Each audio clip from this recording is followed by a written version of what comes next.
కొంతమందికి కొన్ని వచ్చి వాళ్ళ లైఫ్ చేంజ్ చేస్తుంది అంటారు కదా. ఎస్ సో ఈ సినిమా మీ లైఫ్ చేంజ్ చేసింది అనుకోవచ్చా? అవునన్నా.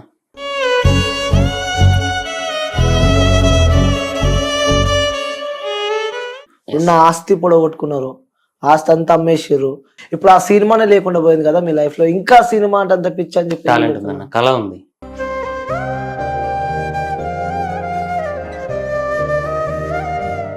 సార్ ఒకవేళ బయటికి వెళ్ళా మళ్ళీ వస్తాడు కావచ్చు అని గేట్ కాడ ముందు కాంపౌండ్ గోడ కాడ కూర్చుండేది నేను, ఆ పేపర్లు పట్టుకొని, అన్ని నా స్టోరీ పేపర్లు పట్టుకొని. అట్లా కొంతమంది పెద్దవాళ్ళ ఇండ్ల ముందు కూర్చున్నాను నేను. అటువంటి రోజులు ఉన్నాయి. ఒక పేదవాడిని, ఒక కళాకారుని మోసం చేసినందుకు నేను అరిగోసపడ్డా. నేను అటెంప్ట్ కూడా చేసినా కూడా వాళ్ళు బెదరలేదు.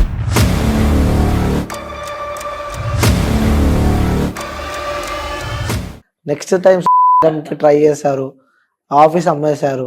అటెంప్ట్ అంటే నేను చనిపోవడానికి సిద్ధపడే, అయినా కూడా వాళ్ళు కనికరం లేదు.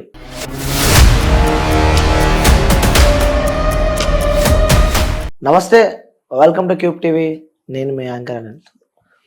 సో మనతో పాటు ఒక స్పెషల్ గెస్ట్ ఉన్నారు అనమాట. సో తను కొన్ని సంవత్సరాల నుంచి తను ఇండస్ట్రీ ఫీల్డ్లో ఉండి, సో తనకంటూ ఒక ప్రత్యేక స్థానం ఏర్పాటు చేసుకొని, సో తినడానికి తిండి, వేసుకోవడానికి బట్టలు, ఉండడానికి ఇల్లు, సో మంచిగా తన జీవనం కొనసాగుతుందని చెప్పుకోవచ్చు. సో ఒక్క సినిమా అంటారు కదా, ప్రతి ఒక్కరికి ఒక్కటి వాళ్ళ లైఫ్ని చేంజ్ చేస్తారని చెప్పి. సో తనకి ఆ సినిమా తన లైఫ్ని మార్చేసిందని చెప్పుకోవచ్చు. సో గతంలో తను మంచిగా చక్కగా హ్యాపీగా ఉండే ఆ వ్యక్తి ఆ సినిమా అంటే ఒక ప్యాషన్, సినిమా అంటే ఒక పిచ్చితోనే ఒక సినిమా తీసి, భారీగా ఒక భారీ పెద్ద సినిమా తీసి తను ప్రొడ్యూసర్లతో మోసపోయిన వ్యక్తి.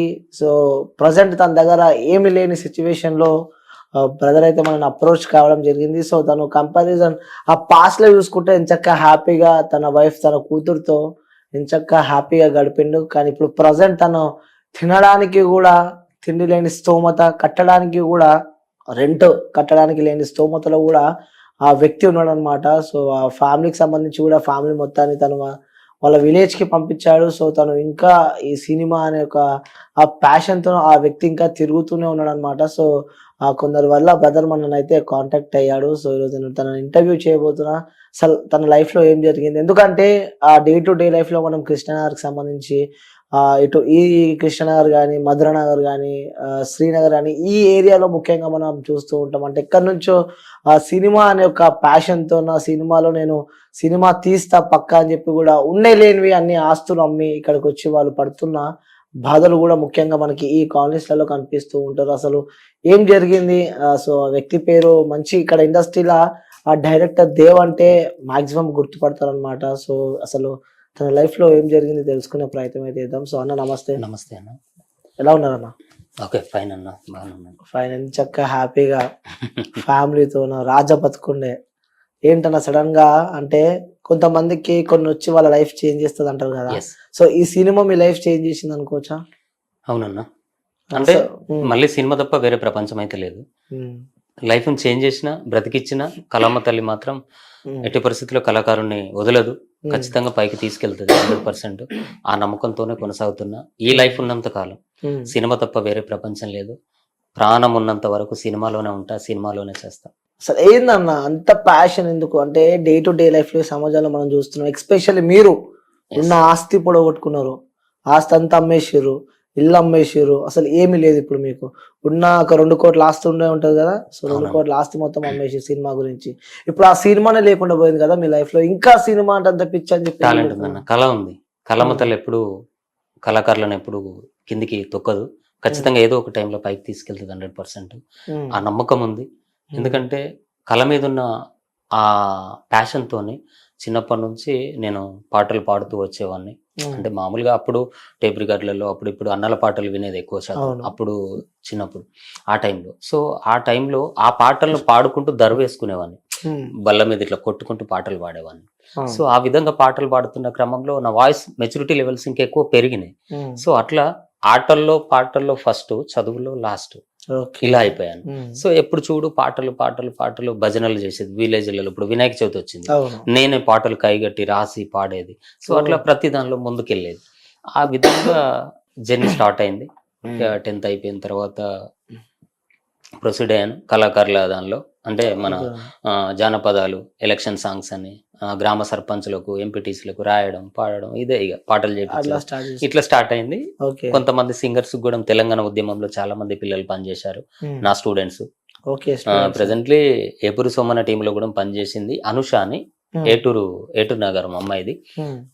మామూలుగా ఎవని పాలైంద్రో తెలంగాణ అనే సాంగ్ ఏపూరి సోమన్న వాడింది కదా, బాయ్స్ వాయిస్, ఫీమేల్ వాయిస్ ఆ అమ్మాయి పాడింది. ఓ సూపర్. సో నా స్టూడెంట్, చాలా గర్వంగా ఉంది. అంటే అలాంటి వాళ్ళని చాలా మంది, దేవేందర్, రాజు, రాణి, సంగీత, పృథ్వీ, అశోక్, శ్రీను, ఇట్లా చాలా మంది పిల్లలు నా దగ్గర సింగింగ్ క్లాసెస్ నేర్చుకున్నారు. అంటే నేనేం సరిగమలు నేర్చుకొని రాలేదు, ఓకే. బట్ పాట అంటే ఎలా పాడాలనేది బై బర్త్ నాకు ఆ భగవంతుడు ఇచ్చి, నా తల్లిదండ్రులు అంత గొప్ప జన్మనిచ్చారు కాబట్టి నేను నాకున్న దానిలో వాళ్ళకి ఇలా పాడాలి, ఇలా ఉండాలి, స్టేజ్ ఎక్కి ఇలా పర్ఫామ్ చేయాలి, మన బాడీ లాంగ్వేజ్ ఇలా ఉండాలి, మనం ఈ విధంగా ఉండాలి, మన ముఖ కదలికలు ఇలా ఉండాలి అనే దాని మీద నేను. Okay super. ఫస్ట్ మన వ్యూయర్స్ అందరికి అసలు మీరు ఎక్కడ పుట్టారు, ఎక్కడ చదువుకున్నారు, ఏంటి ప్రాపర్ ఎక్కడ మీద అసలు? నా ప్రాపర్ భూపాలపల్లి జిల్లా నుంచి వచ్చాను.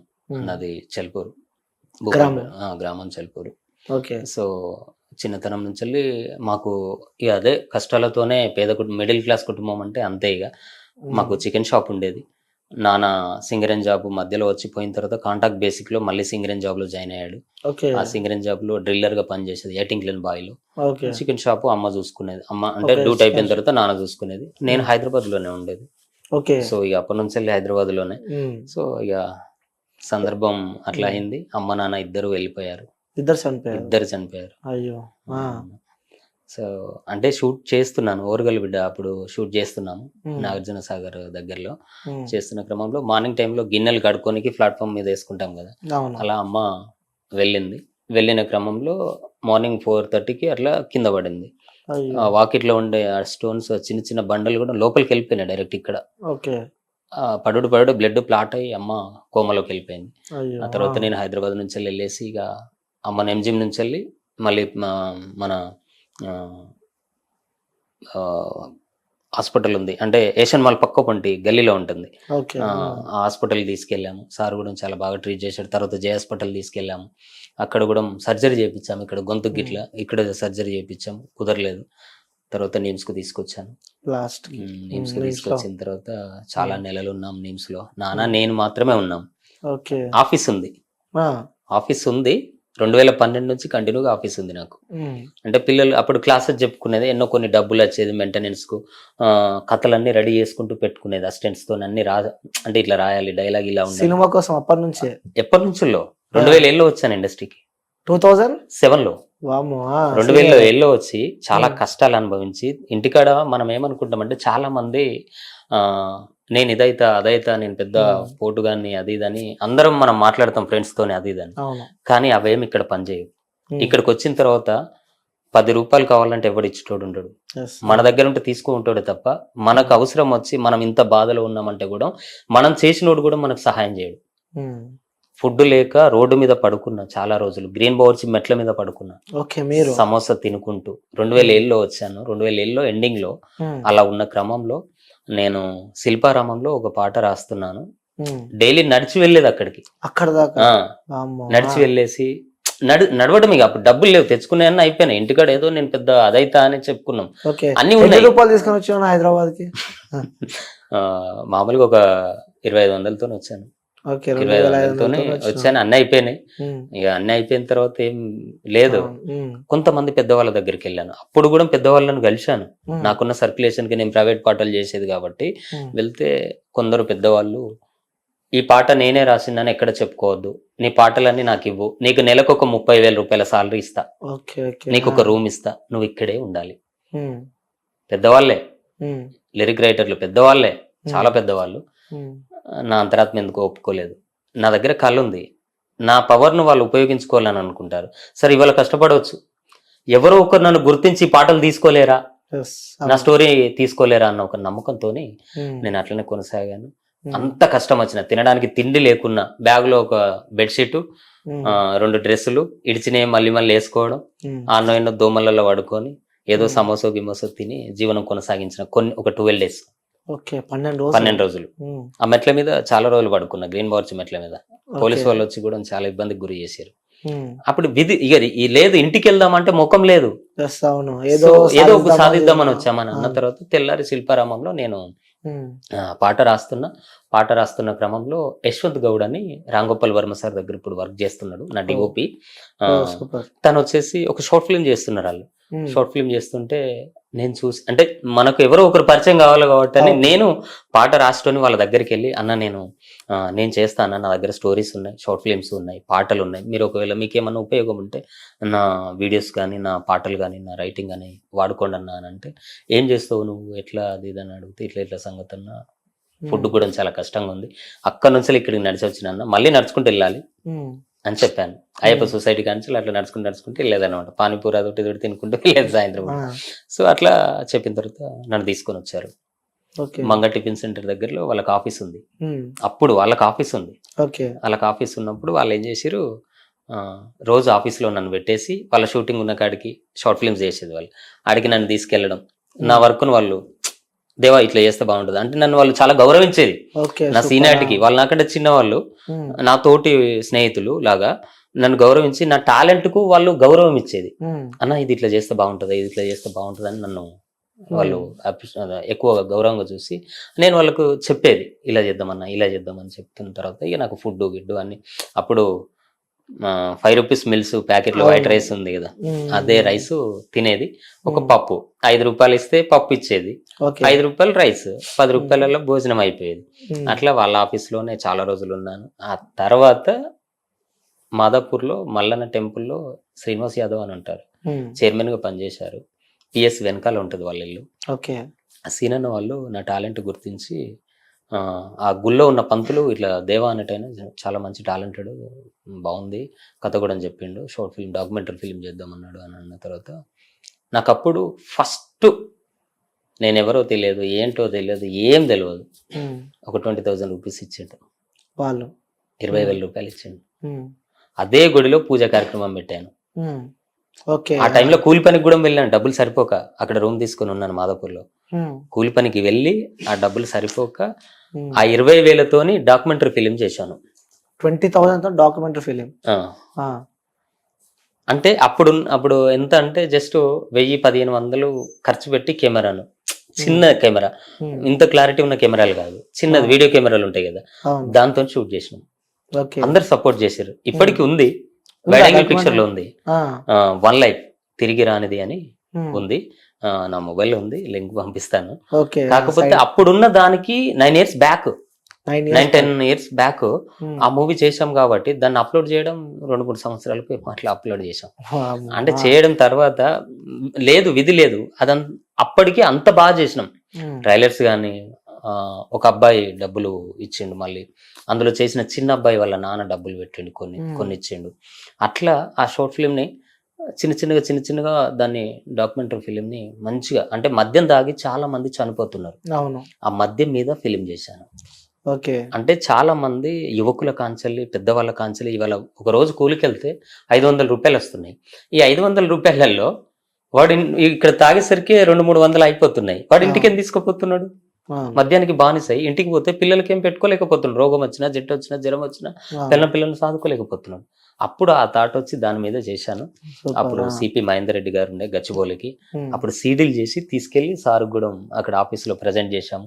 సార్ వాళ్ళకి ఇట్లా అప్రిషియేట్ చేశారు.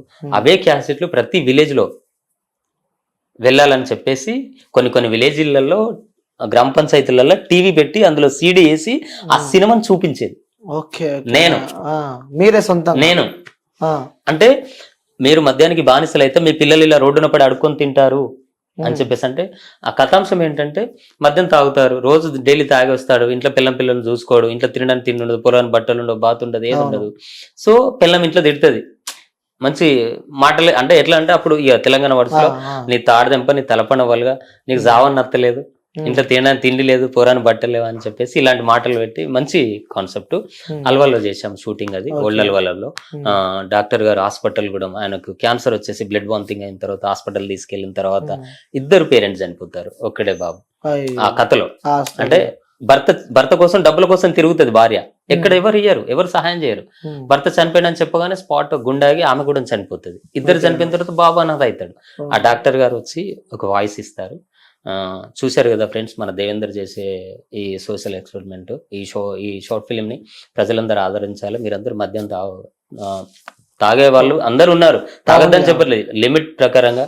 ఎప్పుడు చేస్తారు ఈ షార్ట్ ఫిలిం మీరు? 2013 అట్లా అట్లా చేశారు. ఓకే, సో దాని తర్వాత ఈ యొక్క సినిమాని మీరు స్టార్ట్ చేశారు.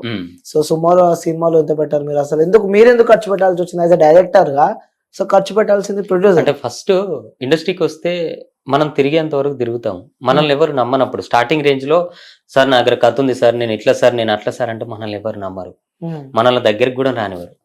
గేట్ కానించాలి పంపించిన రోజులు చాలా ఉన్నాయి. నన్ను ఓకే పొద్దున కూర్చుంటే సార్ ఒకవేళ బయటికి వెళ్ళా మళ్ళీ వస్తాడు కావచ్చు అని గేట్ కాడ ముందు కాంపౌండ్ గోడ కాడ కూర్చుండేది నేను, ఆ పేపర్లు పట్టుకొని, అన్ని నా స్టోరీ పేపర్లు పట్టుకొని. అట్లా కొంతమంది పెద్దవాళ్ళ ఇండ్ల ముందు కూర్చున్నాను నేను, అటువంటి రోజులు ఉన్నాయి.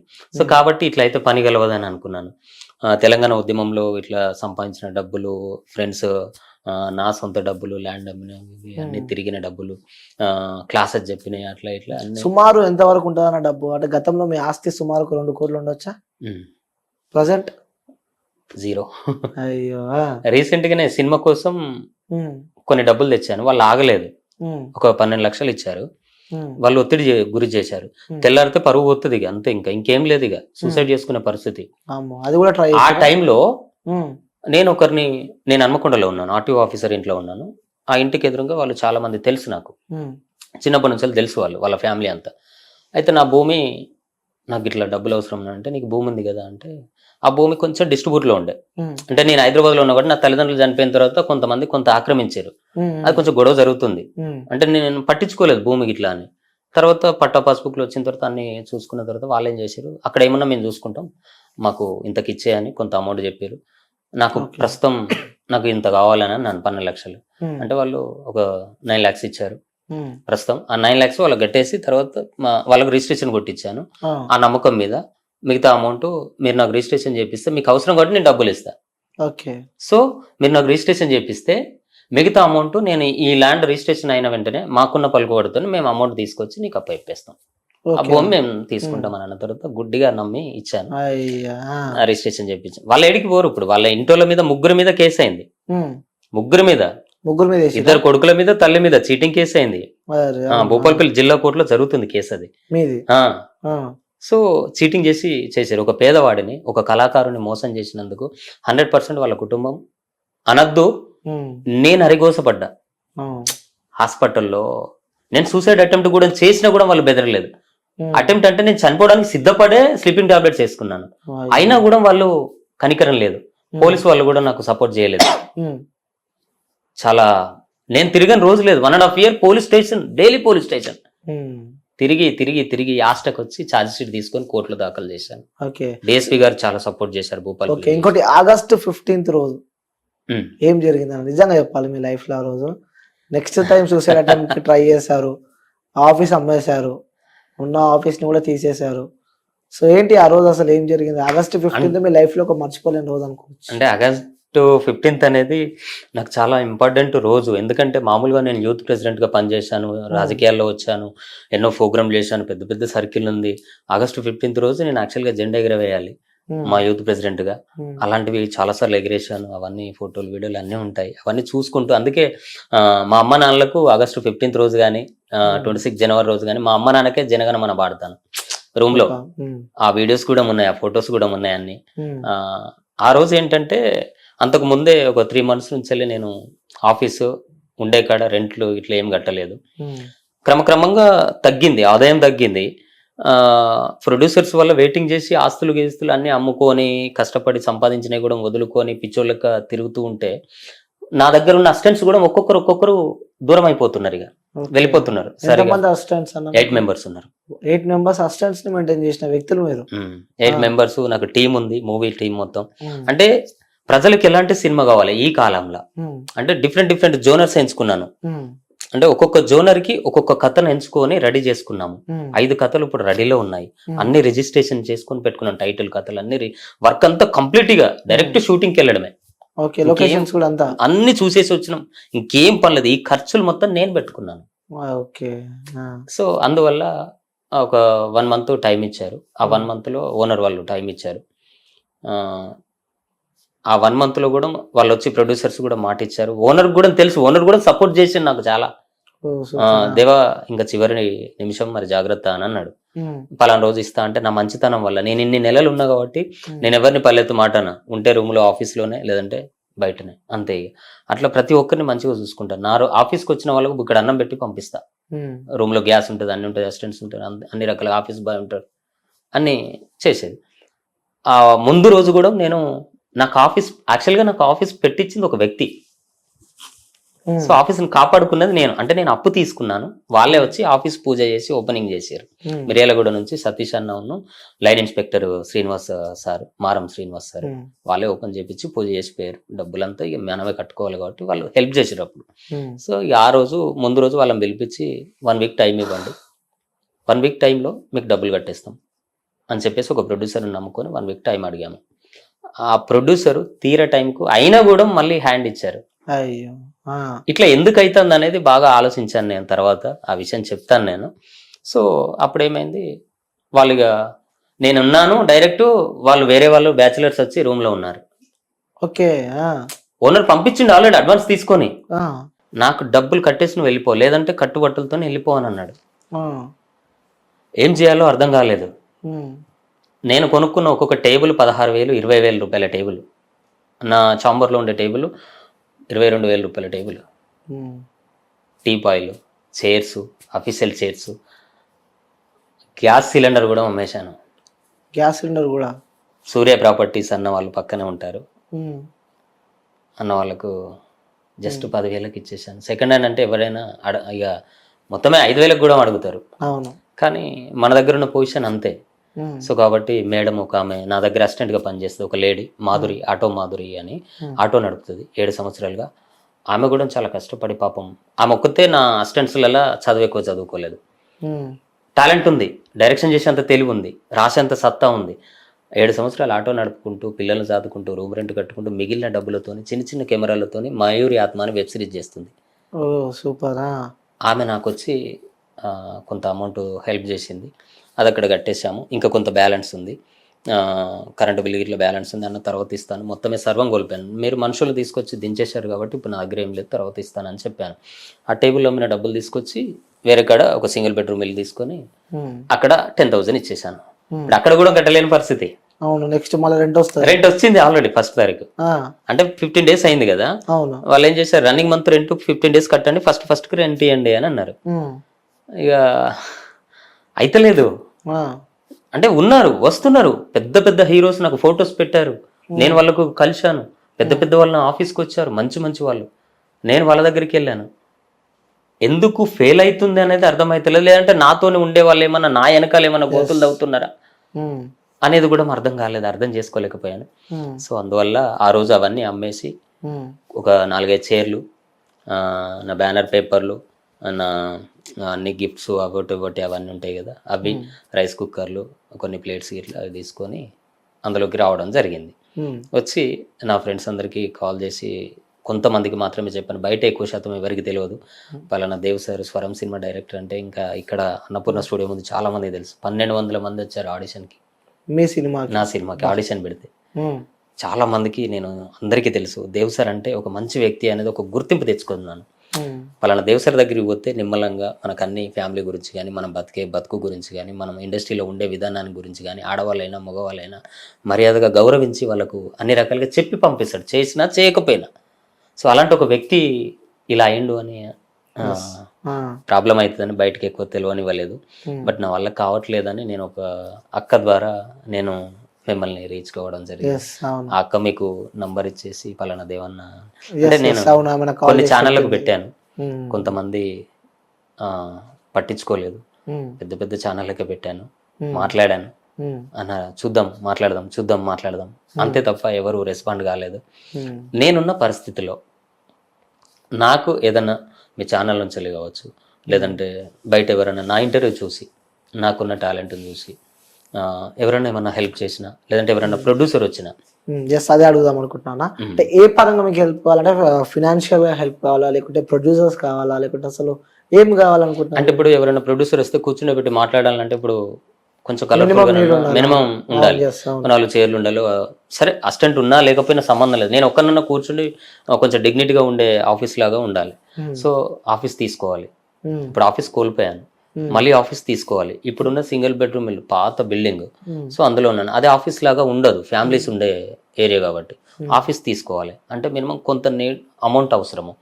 సో ఎంతైనా ఒక 1 lakh 1 above 2 lakhs బిలో అయితే మళ్ళీ యథావిధిగా అసిస్టెంట్స్, యథావిధిగా ఆఫీస్, అన్ని రకాలుగా హంగులతోని మళ్ళీ కలర్ఫుల్ లైఫ్ అవుతుంది. సో అలా ఉన్న తర్వాత నాకున్న టాలెంట్ ఈ ఇంటర్వ్యూల ద్వారా ఎవరో ఒకరు చూస్తారు కాబట్టి తప్పకుండా వాళ్ళు ఎవరో ఒకరు చిన్న బడ్జెట్. ఇప్పుడు రక్కీస్ అనే మూవీ 2 పార్ట్లు, పార్ట్ 1 పార్ట్ 2, ఒక పార్ట్ చేసి ఇంకో పార్ట్ చేసేటట్లేదు, 2 పార్ట్లు ఒకటేసారి షూటింగ్, 50 రోజులు సింగిల్ షెడ్యూల్ షూటింగ్. వరంగల్లో జరిగిన రియాలిటీ కథ, పాండవుల గుట్ట అనే టూరిజం ప్లేస్ లో షూటింగ్. లొకేషన్ పోయి వచ్చినాం, అన్ని అరేంజ్ చేసుకున్నాం, షూటింగ్ వెళ్ళడానికి కార్లు మాట్లాడుకున్నాం. ఆ ప్రొడ్యూసర్ మోసం చేయడం వల్ల మిస్ అయ్యి ఆగింది. సో అన్ని రెడీ అయింది. 1,32,90,000 రూపాయలు నా బడ్జెట్, సినిమా ప్యాడింగ్ లేకుండా. 2 parts మూవీ కంప్లీట్. 3 villages, ఒక పోలీస్ స్టేషన్, ఒక కాలేజ్, 3 villages. పల్లెటూరు నుంచి టౌన్ కు కాలేజ్ కి వచ్చి వెళ్తున్న క్రమంలో జరిగే సంభాషణ, అంటే మంత్రాల వల్ల ఏం జరుగుతుంది అనేది డిఫరెంట్ ఆఫ్ స్టోరీ. సో ఎవ్వరు ఇంతవరకు చిన్నమస్తా దేవి విగ్రహాన్ని రెడీ చేసి పెట్టలేదు సినిమాలలో. తెలంగాణ, ఆంధ్రప్రదేశ్ లో ఎక్కడ ఆ దేవత గుడి లేదు. అస్సాంలో ఉంది కామాఖ్య దేవత. ఆ దేవతను కూడా అంటే ఇందులో హీరోయిన్ కి తల ఉండదు, ఇద్దరు అమ్మాయిలు ఉంటారు. సెకండ్ అమ్మాయి సెకండ్ పార్ట్ లో హీరోయిన్, ఫస్ట్ అమ్మాయి హీరోయిన్, మెయిన్ హీరోయిన్. క్లైమాక్స్ లో చనిపోతుంది, ఆమెకు తల ఉండదు. తల లేకుండా మాంత్రికుని సంహరిస్తుంది, ఎలా చంపేస్తుంది అనేది కాన్సెప్ట్. సో ఇందులో దేవతకు కూడా తల ఉండదు. చిన్నమస్తా దేవికి తల ఉండదు కదా, నేను మీకు చూపిస్తాను. ఆమె తల ఆమె నరుకొని ఇలా పట్టుకుంటది, 3 బ్లడ్ దారాలు వస్తాయి. సో గంగా నది స్థానం ఉన్నప్పుడు కొన్ని అవి లైవ్ లో అవసరం లేదు ఆ దేవత గురించి. సో నమ్ముకున్న మంచి దేవత కాబట్టి, తాంత్రిక దేవత అండ్ న్యాయం, నీతి, ధర్మం 2 అన్ని రకాలుగా ప్రజలను చూసే వరాలు ఇస్తుంది ఆ అమ్మ. సినిమా షూటింగ్ స్టార్ట్ అయిపోయింది ఆల్రెడీ. లొకేషన్ పోయించినాం, షూటింగ్ వెళ్ళడానికి November 23rd కి షూట్కి వెళ్ళడానికి సిద్ధమైనాం. మేము వెహికల్స్ అన్ని మాట్లాడుకున్నాం. ఒక ప్రొడ్యూసర్ హ్యాండ్ ఇచ్చి ఫోన్ ఎత్తు లేదు, ఇక వర్క్ షాప్ లో పెట్టుకున్నాం. తర్వాత ఇంకొక 2 వచ్చారు, వాళ్ళంతా అడావుడి చేసారు. 2-3 నెలలు నాతోనే తిరిగిరు. మొత్తం దేవా ఇట్లా చేద్దాం, అట్లా చేద్దాం, మేము అక్కడ పెట్టినాం, ఇక్కడ పెట్టినాం, అమౌంట్ రాని, అది ఇది అని అన్నారు. అండర్స్టాండింగ్ కుదరలేదు, వాళ్ళు జాడిచ్చారు. ఒక పెద్ద ప్రొడ్యూసర్లు కథ చెప్పి వచ్చిన తర్వాత నచ్చి అగ్రిమెంట్ చేసుకుంటామని ఒక 2 months వెయిటింగ్ చేయించారు. 2 months రీసెంట్గా. ప్రతిరోజు నేను మధ్యలో ఉన్న వ్యక్తులకు కాల్ చేసుడు, వాళ్ళకి కాల్ చేసుడు. ఇక చివరి నిమిషంలో వెళ్ళి డైరెక్ట్ నేనే వెళ్ళి వాళ్ళని కలిసిన తర్వాత వాళ్ళు ఇక మాకు ఇంకొంచెం టైం పడుతుంది అని అన్నారు. సో సరే ఓకే అని అనుకున్నాం. అంటే కొన్ని మధ్యలో ఉన్న వాళ్ళు కూడా చెడగొట్టే ప్రయత్నాలు చాలా ఉన్నాయి ఇండస్ట్రీలో. సో అట్లా కూడా చాలా జరుగుతున్నాయి. అందువల్ల మిస్ అయింది కాబట్టి అంత డబ్బు కోల్పోయాను. కాబట్టి ఎవరన్నా వస్తే, ఇప్పుడు మామూలుగా నేను ప్రైవేట్ సాంగ్స్ కూడా చేయడానికి సిద్ధపడ్డాను. ఇప్పుడు నా దగ్గర డబ్బులు లేవు కాబట్టి నేను పాటలు రాస్తాను. నా దగ్గర ఒక 40 సాంగ్స్ రాస్తాను. సో ఇప్పుడు నార్మల్ గా బేసిక్ గా సింగర్ ఒకటి రీసెంట్ గా కూడా ఒకటి వెంకటేశ్వర స్వామికి ఒక సాంగ్ చేసి ఇచ్చాను. భీమ్లా నాయక్ సినిమాలో ర్యాపో సాంగ్ పడింది, రజిత అని, పవన్ కళ్యాణ్ మూవీలో. ఆ అమ్మాయితో పాడించిన లలిత ఆడియన్స్ లో. ఒకలమాత అనే దేవత ఉంటుంది, తిరుపతి దేవుడికి పెళ్లి చేస్తుంది ఆమె. సో ఆమె వచ్చి నన్ను అడిగితే, మీరు నమ్మినా నమ్మకపోయినా 20 minutes లో పాట రాసిన. 20 minutes లో పాట రాసి ట్యూన్ చేసి ఇచ్చేసిన, తెల్లారి రికార్డింగ్ చేసి ఇచ్చేసిన. దేవుడు కాబట్టి డబ్బులు తీసుకోలేదు, ఫ్రీగా చేసి ఇచ్చిన. అంటే నాకేమైనా హెల్ప్ చేస్తున్నాను అంటే. ఆమె వచ్చింది, కృష్ణుడు చిన్నప్పుడు కృష్ణుడు అవతారంలో ఉంటాడు, పెద్ద పెరిగితే తిరుపతి దేవుడు అవుతాడు. పద్మావతితోనే ఆమె పెళ్లి చేయాలి, ఎలా ఉండాలి సాంగ్. అలాంటప్పుడు రాధే రాధే రాధే కృష్ణయ్య, రాధే రాధే రాధే కృష్ణయ్య, నా మనసు నిండా నీవే రావయ్య. రాధే రాధే రాధే కృష్ణయ్య, నా మనసు నిండా నీవే రావయ్య. నా మనసంతా నిండినవు నీవయ్యా, నా మనసంతా నిండినవు నీవయ్యా, నిండు మనసుతో కొలిచేను కృష్ణయ్య. రాధే రాధే అరే రాధే రాధే రాధే కృష్ణయ్య, నా మనసు నిండా నీవే రావయ్య. యూట్యూబ్ లో ఉంది, చాలా మంచి, అందరూ మెచ్చుకున్నారు. కంపోజ్ బాగా చేశాను. అట్లా ఇలాంటివి ఎన్నో సాంగ్స్ ఉన్నాయి. నా జీవితం మీద కూడా నేను పాటలు రాసుకున్నాను. నేను ఎప్పటికీ పాడుతూనే ఉంటాను. అంటే ఒక యూట్యూబ్ ఛానల్ కనుక నేను పెట్టుకుంటే ఈ పాటకి నాకు నెలకు మినిమం ఎంత లేదన్నా ఒక 4-5 లక్షలు ఆదాయం ఉండేది. కానీ యూట్యూబ్ కు వెళ్ళలేదు. డైరెక్ట్ సినిమా సినిమాకి వైజ్ గా ఉన్నాను కాబట్టి ఇటు వస్తే మైండ్ మళ్ళీ పక్కకి వెళ్ళిపోతుందని వెళ్ళలేదు. ఇంకోటి తీన్మార్ మల్లన్న, ఉమ్. దాని నుంచి మీకు ఒక మంచి మిత్రుడు అని చెప్పిన నిన్న, అంటే ఇద్దరికి ఒక మంచి అనుబంధం ఉందని చెప్పిన మీకు తీన్మార్ మల్లన్నకి. అంటే ఇంతకుముందు అప్పుడు చేసినప్పుడు సింగిరెడ్డి స్వర్ణలత గారికి పాటలు రాశాను అప్పుడు ఎలక్షన్ అప్పుడు. ఆ పాటలు బాగా ఫేమస్ అయినాయి. అంటే వినడానికి వినసొంపుగా ఉన్నాయి. వర్డ్స్ కరెక్ట్ రాసినాను, పాడించడం కరెక్ట్ గా పాడించాను. ఎవరు రాసిరు దేవన్న అంటే అన్న అక్కడికి వచ్చిండు వాళ్ళని ఇంటర్వ్యూ చేయడానికి. ఇట్లా అప్పుడు 10 టీవీలో చేస్తున్నాడు అన్న, మల్లన్న ముచ్చట్లు అనే కార్యక్రమం వస్తుంది. సో అప్పుడు ఎవరు రాశారంటే అన్న నేనే అన్న ఇట్లా సో అని అన్న తర్వాత అన్న సూపర్ చేసిన నువ్వు ఒకసారి రా అని చెప్పేసి నన్ను బండి ఎక్కించుకొని వాళ్ళ ఆఫీస్ తీసుకెళ్ళండి. అక్కడి నుంచి వెళ్ళి నన్ను తీసుకెళ్ళండి వాళ్ళ ఆఫీస్కి. అప్పుడు ఆఫీస్ ఎక్కడంటే ట్యాంక్ బండ్ సైడ్ ఎక్కడనో ఉండే 10 టీవీ. అక్కడ వెళ్ళాను, ఆఫీస్కి వెళ్ళాను. ఆఫీస్కి వెళ్ళి అన్నకు కలిసాను. అంటే ఫస్ట్ తీసుకెళ్ళాను, మళ్ళీ తర్వాత రమ్మన్నాడు. రమ్మన్న తర్వాత మళ్ళీ వెళ్ళాను. వెళ్ళిన తర్వాత అన్న డైరెక్ట్ మల్లన్న ముచ్చట్ల కార్యక్రమంలో గెస్ట్ గా ఇంటర్వ్యూ చేసిండు. ఇంటర్వ్యూ చేసిండు. వేరే అన్నను కూడా కూర్చుని ఇంటర్వ్యూ చేయించిండు అన్న. కొంచెం వర్క్ ఉండి నేను బయటకు వెళ్తున్నా అన్న, ఈ అన్న నేను కంటిన్యూ చేస్తాడు అన్న తర్వాత సరే అన్న అని చెప్పిన. ఇంటర్వ్యూ చేసిన తర్వాత చాలా రోజులు కాల్ మాట్లాడేది అన్నతో. అన్న ఇట్లా ఏమన్నా హెల్ప్ అయితే చేయండి, తప్పకుండా ఎవరైనా ఉంటే చెప్పండి ప్రొడ్యూసర్ ఇట్లా, మీకు ఏమైనా పాటలు కావాలంటే చెప్పండి. తీన్మార్ మల్లన్న కూడా ఇప్పుడు ఆ పాట గుర్తుకు లేదు. ఆయన పాదయాత్ర అప్పుడు కూడా పాట రాసి పాడి పంపించాను. ఓకే, మీరే పాడి పంపించాను పాదయాత్ర చేసేటప్పుడు. సో అంటే కొన్ని రకాలుగా అన్న సపోర్ట్ చేసి దేవా నువ్వు మంచి టాలెంటెడ్, ఫ్యూచర్ లో ఏ హెల్ప్ అయినా నేను చేస్తాను, బ్యానర్ రిజిస్ట్రేషన్ చేయించుకో, కథలు రిజిస్ట్రేషన్ చేయించుకో, వెళ్ళిపోయిగా నీ టాలెంట్కి అడ్డు ఉండదు, ఎన్నడుకున్నా నువ్వు గెలుస్తావు అని అన్నాడు. చెప్పింది. అది ఇక ఇంకా బాగా ఇక్కడ ముద్ర పడిపోయింది. Telangana state film chamber of commerce లో సికింద్రాబాద్ లో ఉండే అప్పుడు రిజిస్ట్రేషన్ చేయించుకున్నాను, కథలు రిజిస్ట్రేషన్ చేయించుకున్నాను, కంటిన్యూ అయ్యాను. జరిగిన కథ ఇలా జరిగింది. కొంతమంది మోసం. సో ప్రజెంట్ ఇప్పుడు తీన్మార్ మల్లన్న ఒక ఎమ్మెల్సీగా ఉన్నాడు, కాంగ్రెస్ పార్టీ అధికారంలోనే ఉంది. సో ఇప్పుడు ఎమ్మెల్సీగా ఉన్న మల్లన్నకి చెప్పాలంటే ఏం చెప్తారు? ఎందుకంటే గతంలో మీకు మల్లన్న సహాయం చేశారు, స్వయంగా తనే తీసుకెళ్లి మిమ్మల్ని ఇంటర్వ్యూ చేయడం జరిగింది. సో తను ఇలా ఆ మూవీస్ బ్యానర్ ఒకటి క్రియేషన్ పెట్టుకో అని చెప్పి కూడా తీన్మార్ మల్లన్న చెప్పడం మనం చూస్తున్నాం. సో తను ఒక స్థాయిలో ఉన్నాడు ఇప్పుడు.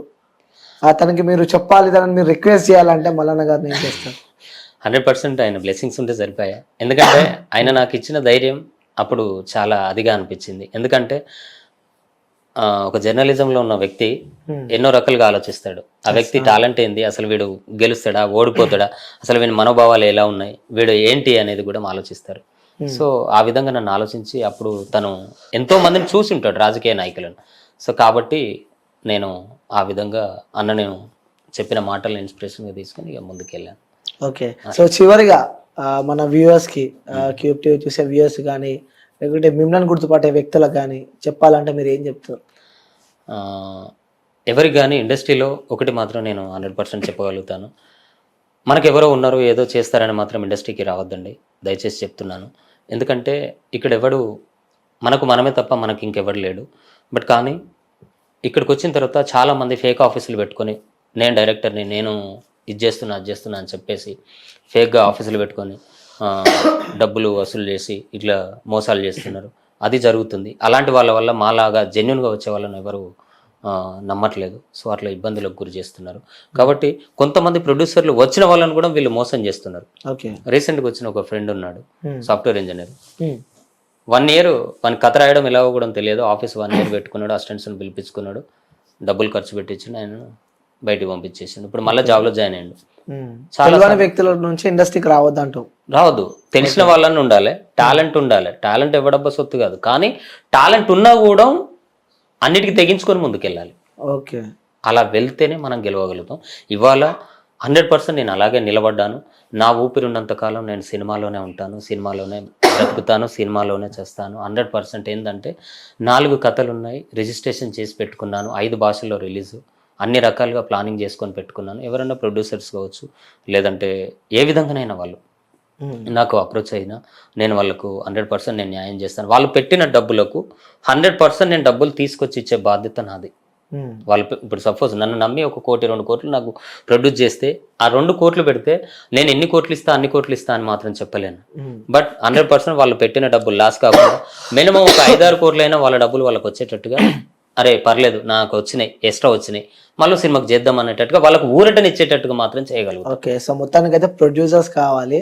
సో మళ్ళీ లైఫ్ ని మీరు కొనసాగిస్తా అని చెప్పి అనుకుంటున్నారు. 100%. సో ఇప్పుడు ఆపరేషన్ లేకుండానే మోకాళ్లకు ప్లాస్మా ట్రీట్మెంట్, మీ ఆర్థోపెడిక్ సమస్యలన్నిటికీ రోబోటిక్ టెక్నాలజీ ద్వారా తక్కువ ఖర్చుతో శాశ్వత పరిష్కారం, ఫ్రీ కన్సల్టేషన్, ప్రతి ట్రీట్మెంట్ పై 20% డిస్కౌంట్. ఈ ఆఫర్ కొద్ది రోజులు మాత్రమే, త్వరపడండి. V9 hospitals 9281465842.